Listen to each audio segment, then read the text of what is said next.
В колумбийската джунгла дълбока, босовете мафиотски крият наркотична стока. Босовете в джунглата правят си банкет, търсят безопасно място за наркотиците безчет. Босовете гледат нощното небе и в Марс се взират. И Марс за добро скривалище на дрога го намират. Босовете мафиотски със секретна технология се здобили и 5 космически кораба си построили. На космическите кораби товарят наркотици тон след тон. Всеки един от корабите е по-голям от стадион. От джунглата колумбийска в полунощ 5 космически кораба излитат с пълна мощ. С невъобразим шум корабите правят скок и след секунди изчезват в космоса дълбоко. На корабите има дрога над 1000 тона и за 300 мафиота в космоса почва се купона. До Марс мафиотите 4 месеца летели, през целия път се смели. От полиция и от армия да избягат са успели. Червения и пуст Марс вече приближават. От наздравици и наркотичен прах чак се опияняват. Надрусани и пияни на Марс 300 мафиота стъпили засмяни. От радост губят ума и дума. Един от тях на Марса с любимата си пума. Друг от тях на Марса със своя говорещ папагал. С него по Марс ходи и да говори не спрял.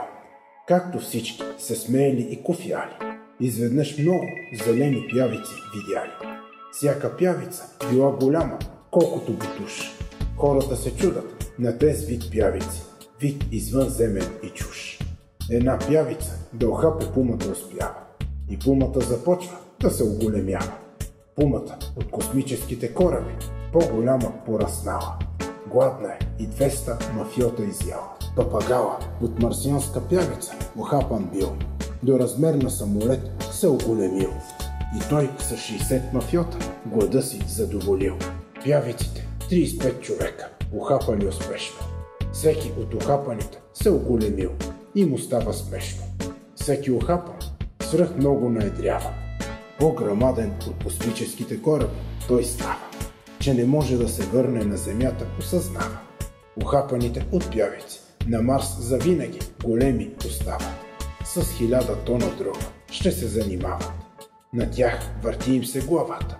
От Марс вечно ще си гледат Земята. Големи са с размер огромен и със сила невъобразима. Но за тях Земята е завинаги недостижима. 5 мафиота невредими остават и с един от корабите да се измъкнат успяват. Мафиота Ларс с голям варел няколко марсиански пявици е взел. Космическия кораб след 4 месеца полет в Колумбия се връща и каца до една мафиотска къща. Мафиотът Ларс в къщи в басейна отглежда пявици зелени и като бутуш големи. Дълго време с тях нямало проблеми. Дали няма на Земята да стане фарс, ако мафиотът Ларс сбърка с тия пявици от Марс. И хе-хе-хе